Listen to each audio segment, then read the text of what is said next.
Salut à toutes et à tous, je suis très heureux de vous retrouver pour cette nouvelle vidéo sur l'acclimatation et l'introduction des premiers poissons dans son aquarium.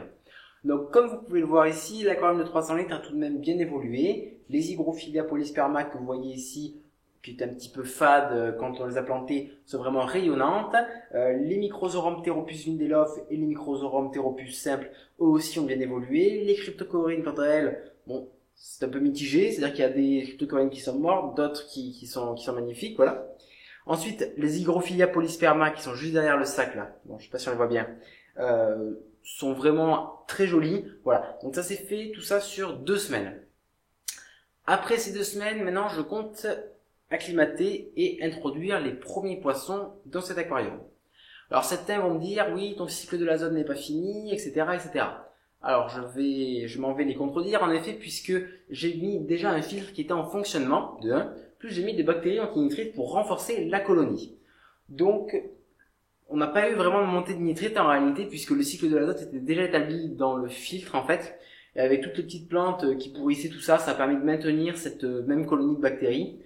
Donc ça a été tout de même assez intéressant de faire ça. Voilà, donc comme il y avait déjà un filtre, ça m'a permis de reculer d'une semaine, même d'avancer d'une semaine, devrais-je dire, la mise en place des poissons dans l'aquarium. Voilà. Donc pour cette introduction de poissons, j'ai pris des petits poissons qui viennent typiquement d'Asie. Il s'agit de Colyza lalia, autrement dit des gouramis nains. Donc c'est des poissons assez colorés. Bon là ils sont un petit peu ternes parce qu'on voit bientôt ils sont un peu stressés. Assez jolis. Voilà, j'avais pas envie d'avoir des trop gros gouramis, donc j'ai pris les gouramis nains. Au moins ça me permettra de mettre plusieurs espèces de poissons dans l'aquarium. Parce que les gouramis, ça prend quand même une certaine place, c'est un peu dérangeant.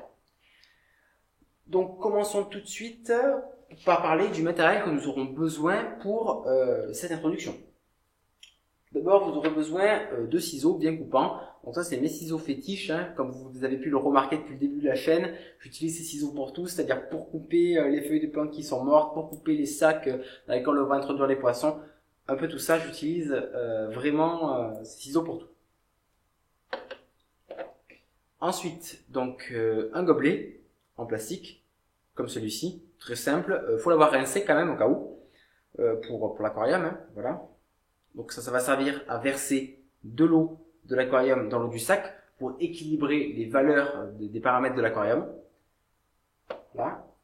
Et ensuite, 2 épuisettes. Alors ça va dépendre du diamètre du sac, tout ça, et surtout de la taille des poissons. Donc une épuisette à large ouverture et une épuisette à petite ouverture qui est d'ailleurs un peu tordue. Bref. Voilà pour le matériel dont nous aurons besoin. Alors tout à l'heure, j'ai dit qu'il fallait équilibrer les valeurs qui étaient dans le sac, de l'eau de l'aquarium et de l'eau qui était présente dans le sac. Tout simplement pour ne pas choquer les poissons. En effet, si dans le sac vous avez un pH de 6 et dans l'aquarium vous avez un pH de 7, si vous avez une dureté différente, si vous avez un THC ou un KH comme vous voulez différent aussi, ça risque de stresser les poissons et même voire les conduire à la mort, tout simplement. Donc c'est pour ça que une introduction c'est assez long, on met petit à petit, donc plusieurs verres, un peu d'eau en petite quantité dans le sac pour que les poissons s'habituent progressivement à l'eau dans laquelle ils vont nager durant, je l'espère, de belles années. Donc commençons tout de suite. Alors ça fait déjà 30 minutes que le sac trempe, voilà. Donc ça permet de bien équilibrer la température, ce qui est très important, parce que si la température du sac est beaucoup trop chaude, beaucoup trop froide par rapport à l'eau de l'aquarium, ça risque de faire un choc de température, ce qui risque de stresser, voire de faire mourir les poissons. Donc il y a de grands risques de mort en tout si on ne respecte pas certaines règles. Donc commençons tout de suite par découper le sac. Donc les poissons vont stresser un petit peu, c'est normal, voilà.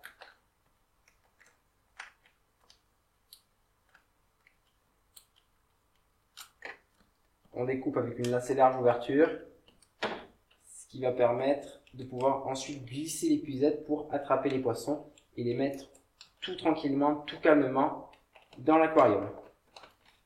Voilà. Donc là pour le moment on fait ça. Le truc qui est bien, c'est aussi de caler le sac juste là. Voilà. Normalement ça devrait aller. Donc maintenant on va commencer immédiatement à mettre un petit peu d'eau de l'aquarium dans le sac. pas énormément, même pas un demi-verre, voilà, comme ça. On va le glisser très calmement dans le sac, ce qui va permettre de ne pas stresser les poissons. Donc ça, on va le réitérer, voilà, on va le faire 4 ou 5 fois en 10 minutes, en fait, pour que ce soit vraiment doucement. Et ça, on va le faire durant, voilà, disons 20 minutes encore. Ensuite, on prendra l'épuisette et on pêchera le poisson pour le mettre dans l'aquarium. Ça, c'est une autre étape qu'on verra plus tard. Donc pendant ces 20 minutes pendant lesquelles je vais verser donc de l'eau de l'aquarium dans le sac, on va tourner ça en off et puis je vous montrerai l'introduction avec l'épuisette donc des poissons. On se retrouve tout de suite. Donc maintenant que nous avons patienté pendant 15 minutes en mettant à chaque fois donc un demi-verre ou un verre d'eau de l'aquarium, nous allons maintenant pouvoir prendre l'épuisette. Donc on verra celle qui rentre le mieux. Je préférerais utiliser celle-là parce qu'elle est plus grande.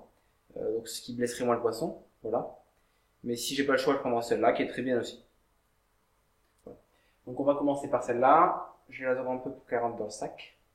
Donc alors, pourquoi est-ce que je prends une épuisette et pourquoi est-ce que je verse pas tout simplement l'eau du sac dans l'aquarium? Ce serait quand même beaucoup plus simple et ça traumatiserait moins les poissons. Et bien tout simplement parce que dans l'eau d'aquarium, quand on lâche dans la jardinerie, comme ça a été mon cas pour ces poissons, et bien dans ce cas-là, on préfère tout de même éviter de mettre l'eau puisqu'il y a plein de produits, disons chimiques ou voilà, d'hormones, tout ça qui ne sont pas bonnes pour le cycle biologique de l'aquarium.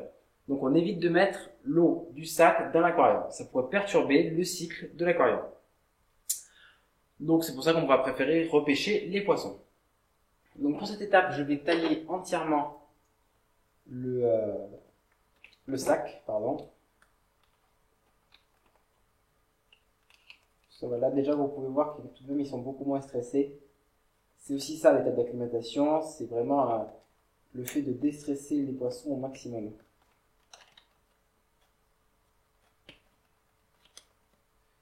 Normalement ça devrait passer. Je maintiens bien le sac en hauteur, comme ça. Je vais essayer de mettre la grosse épuisette pour voir si ça marche.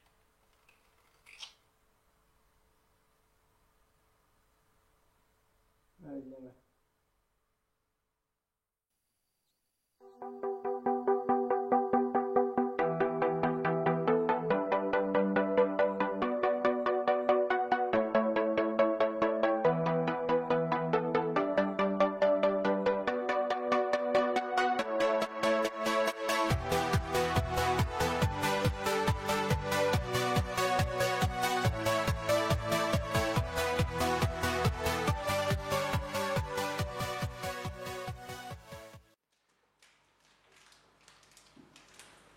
Voilà, donc maintenant j'ai enlevé cette partie, j'ai enlevé la partie de l'eau donc du sac, donc je vais me dépêcher parce que ça goûte.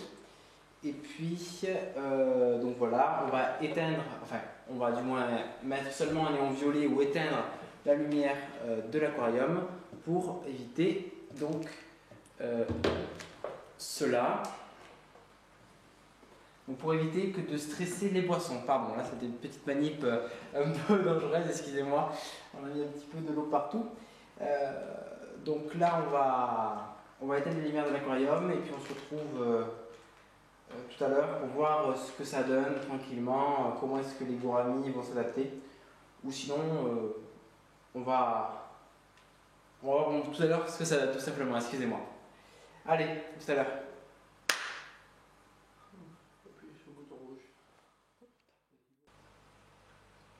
On se retrouve maintenant pour la dernière partie de la vidéo. Donc maintenant on va voir ce que sont devenus en gros les gouramis juste après l'introduction.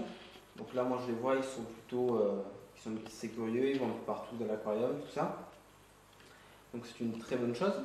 Ensuite vous avez pu remarquer que j'ai mis un néon violet. Ce néon violet c'est un néon qui a pour vocation de détendre, en gros de relaxer les poissons. Ce qui permet après une acclimatation d'éviter de stresser les poissons. Donc voilà pour le néon violet. Moi je pense qu'il est important d'avoir toujours un néon blanc, un néon violet dans son aquarium pour simuler en fait toutes les étapes du soleil. Bon, ça on verra ça dans une prochaine vidéo, peut-être les variateurs, tout ça, de luminosité. on va peut-être faire une prochaine vidéo sur la lumière. Sur ce, je vous remercie d'avoir regardé cette vidéo. Nous sommes de plus en plus nombreux sur YouTube, sur la chaîne. Donc nous, on est très contents. Si vous n'êtes pas déjà abonné, n'hésitez surtout pas à vous abonner. Ça nous fera très beaucoup plaisir. Voilà. Et si vous avez des questions, n'hésitez surtout pas à nous les poser dans les commentaires ou des remarques, etc. Sur ce, on se retrouve à la semaine prochaine ou d'ici très peu de temps du moins pour une nouvelle vidéo sur sans doute l'acclimatation, une différente méthode d'acclimatation des poissons. Voilà. Il existe deux méthodes, je vous en ai montré une, je voulais vous en montrer une deuxième pour le 54 litres. Je ne l'ai pas fait finalement, donc j'espère pouvoir vous la montrer pour le 300 litres. Voilà, on se retrouve pour une prochaine vidéo. Allez, ciao!